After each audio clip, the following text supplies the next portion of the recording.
अब अगली चीज क्या है मेरे पास है, computational thinking. Using computation to solve problems requires the ability to think in a certain way which often refers to as computation thinking। अगर हमें कंप्यूटेशन थ्रू हमें अपनी प्रॉब्लम्स को सॉल्व करना है, उनका हल निकालना है, तो उसका एक सर्टेन तरीका होता है उसको अप्रोच करने का, उसको सोचने का। ठीक है, तो वो क्या होगा, उसको हम क्या कहते हैं, कंप्यूटेशनल थिंकिंग। उसको हम क्या कहते हैं, उसको हम कहते हैं कंप्यूटेशन थिंकिंग। अब मेरे पास क्या है, importance of computation thinking. Computation thinking की इम्पोर्टेंस क्या होती है, अब वो हमें वो बता रहे। Computation thinking encourages not only to reflect clearly on a problem they are solving, but also to define a repeatable solution for it। अब वो हमारी हेल्प किसे करता है, एक ये चीज क्या वो हमें बताता है क्लियरली कि हमारा प्रॉब्लम क्या है, ठीक है, और हम उसका सॉल्यूशन कैसे निकालें। उसके साथ साथ वो हमें क्या देता है, वो हमें रिपीटेबल सॉल्यूशन क्या होता है। Repeatable solution is a kind of a generalize solution. ठीक है, जनरलाइज सॉल्यूशन ये होता है, जैसे फॉर सपोज मेरे पास दो सॉल्यूशंस हैं, ठीक है, और दोनों सॉल्यूशन सिमिलर पाथ पे ही है, लाइक इन सेंस उनके अंदर थोड़ी चेंजेस है लेकिन वो सिमिलर ही है। अगर मैं एक जनरलाइज सॉल्यूशन बनाती हूँ तो उससे मेरी हेल्प क्या होगी कि मैं सॉल्यूशन 1 पे भी वही सॉल्यूशन मैं उसको प्रॉब्लम 1 पे भी यूज कर सकती हूँ, मैं उसको प्रॉब्लम 2 पे भी यूज कर सकती हूँ। तो इस तरीके से जनरलाइज सॉल्यूशन जो होता है ना वो हेल्पफुल होता है हमारे। While solving problem, we don't just want to solve one instance of a problem. We want an automized system that can solve all instance of a similar problem। हम ये नहीं चाहते कि भाई हम एक ऐसा सिस्टम बनाए जो सिर्फ एक ही प्रॉब्लम को सॉल्व कर सके। हम एक ऐसा सिस्टम बनाना चाहते हैं जो उससे रिलेटेड सिमिलर प्रॉब्लम्स को भी क्या जल्दी से जल्दी सॉल्व कर सके। अब वो जल्दी से जल्दी कैसे सॉल्व कर सकता है, जब उसके पास एक जनरलाइज सॉल्यूशन अवेलेबल। और सबसे इम्पोर्टेंट बात, हमने इस चैप्टर के ग्रेन टेस्ट का जो प्रैक्टिस टेस्ट है उसका लिंक हमने डिस्क्रिप्शन में डाल दिया है। आप डिस्क्रिप्शन में जाकर ये ऊपर पहला लिंक है प्रैक्टिस ग्रेन टेस्ट को, यहाँ पे जाएं और सॉल्व करें और प्रैक्टिस करें। यहाँ से आपने अगर प्रैक्टिस कर ली, आपके एग्जाम्स के अंदर एमसीक्यूज के अंदर 100% मार्क्स गारंटेड है। उसके अलावा अगर आपको हमारे फ्री नोट्स चाहिए, lecture, guest papers, model papers चाहिए, तो इस पहली वाली लिंक पे क्लिक करके आप हमारे चैनल को ज्वाइन हो जाए, और दूसरी वाली लिंक को क्लिक करके आप हमारा व्हाट्सएप ग्रुप है इम्पोर्टेंट प्रीमियम, उसको ज्वाइन हो जाएं। ठीक है, अगर आपको ट्यूशंस वगैरह के अंदर एनरोल होना है, कोई डाउट है, तो ये हमारा व्हाट्सएप नंबर, इस पर क्लिक करेंगे आप डायरेक्ट व्हाट्सएप पे चले जाएंगे, और तमाम बुक्स के पीडीएफ इस वाले यहाँ पर आखिरी वाले आपके पास गिवन है। आप यहाँ से कोई भी बुक उठा सकते हैं, आपकी जो मर्जी चाहे, सारी की सारी क्लासेस का। इसके साथ साथ आपसे रिक्वेस्ट है, आप चैनल को सब्सक्राइब और वीडियो को लाइक भी करते हैं। Computation thinking can be thought of as an extension of logical thinking।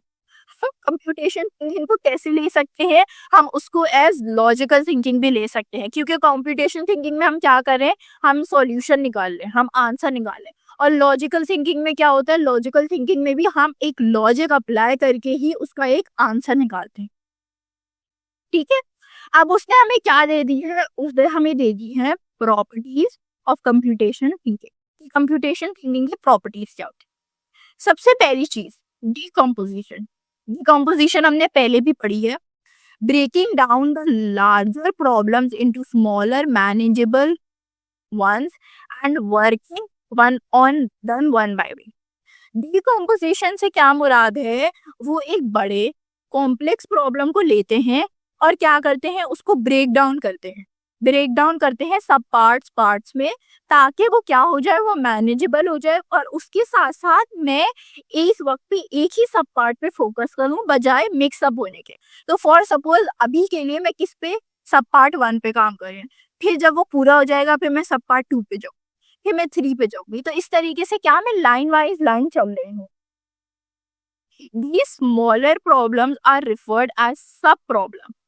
अब हमने इनके छोटे छोटे हिस्से बना दिए तो इनको हम क्या कहते हैं, sub problem. This way we simplify the problem and solve it easy. जाहिर सी बात है, मैंने उसके छोटे हिस्से कर दिए हैं, तो छोटे हिस्से करने से क्या होगा, मेरे लिए मेरी जो प्रॉब्लम है वो आसान हो जाएगी, और उसके साथ साथ वो क्या होगी, आसानी से सॉल्व हो जाएगी। Moving onwards abstraction. एब्स्ट्रैक्शन क्या होती है? एब्स्ट्रैक्शन में ये होता है by removing the unnecessary detail to solution so you could be able to identify essential information. अब एब्स्ट्रैक्शन क्या होती है? एब्स्ट्रैक्शन ये चीज होती है जिसमें हम अननेसेसरी डिटेल्स या अननेसेसरी चीजों को क्या करते हैं? इग्नोर करते हैं और हम फोकस किस पे करते हैं? अपने मेन काम पे या जो हमारी मेन चीज है उस पे। तो abstraction in simple words is ignoring unnecessary details and focusing only on the main one.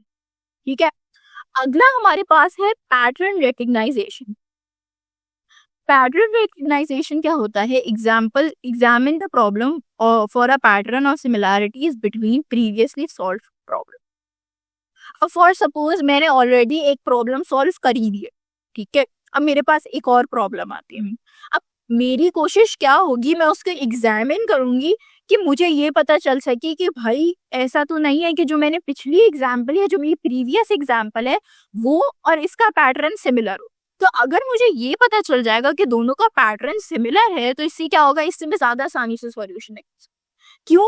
क्योंकि अगर पैटर्न सिमिलर होगा तो इससे मैं ये देख सकती हूँ, हाँ इसका पैटर्न सिमिलर है तो इसमें हो सकता है ये सिमिलर प्रॉब्लम्स भी हो। तो क्या होगा? मैं आसानी से सॉल्यूशन निकाल सकती हूँ। आखिरी मेरे पास क्या है? Algorithm design. एल्गोरिथम डिजाइन में क्या होता है? This is actual designing of solution.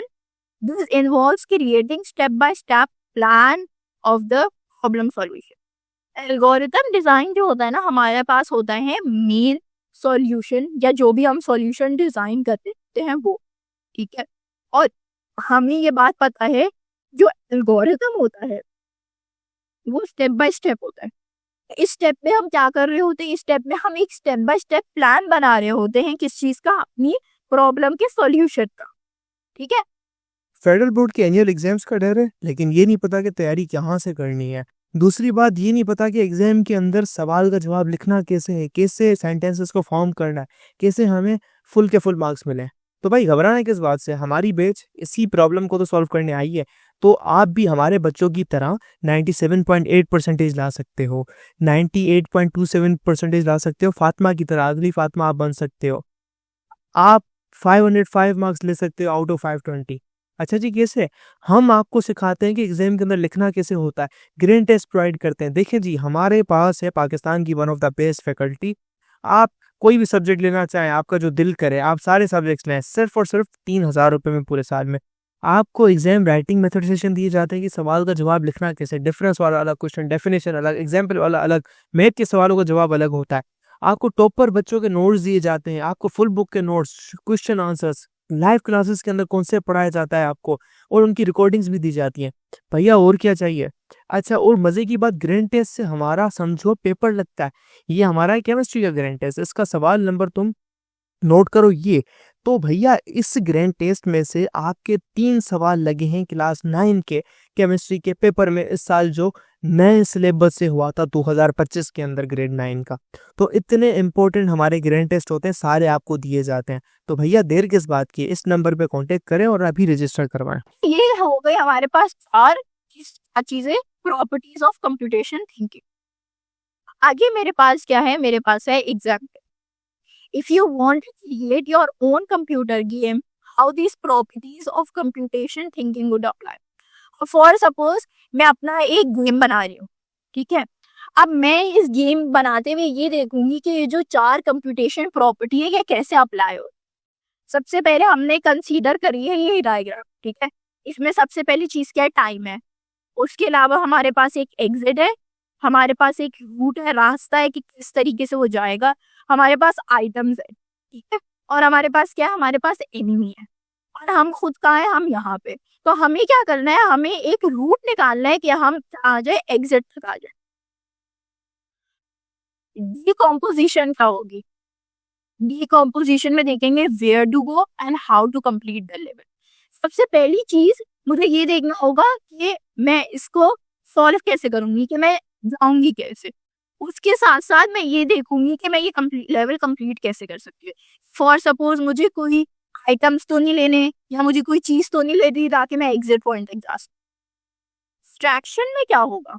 Abstraction में हम देखेंगे नेसेसरी और अननेसेसरी डिटेल्स। नेसेसरी डिटेल्स क्या है हमारे पास? लोकेशन और एग्जिट। ठीक है, सबसे पहली चीज क्या है? लोकेशन ऑफ एग्जिट, कि एग्जिट है किधर। मुझे ये बात पता होनी चाहिए कि मेरा एग्जिट किधर है, ताकि मैं उस हिसाब से अपना रूट प्लान कर सकूं। ठीक है, अपना एग्जिट प्लान कर सकूं। और मुझे ये पता होना चाहिए कि एनिमी किधर है। मुझे ये पता होगा कि एनिमी किधर है, तो मैं क्या कर सकती हूँ, मैं उस रास्ते को अवॉइड करूँ।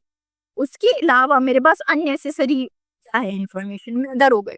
अब इस गेम में वेदर का तो कोई ताल्लुक है नहीं, तो मेरा यहाँ पे वेदर अननेसेसरी डिटेल है। मुझे वेदर पे फोकस नहीं करना है, इसको क्या करना है, इग्नोर करना है।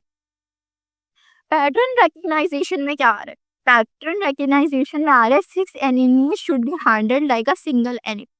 जो भी 6 के 6 एनिमी है उनको एक तरह ट्रीट करना चाहिए। क्यों? कि फॉर सपोज जो एनिमी यहाँ पे खड़ा हुआ है वही सेम एनिमी यहाँ पे भी है, वही सेम एनिमी यहाँ पे भी है।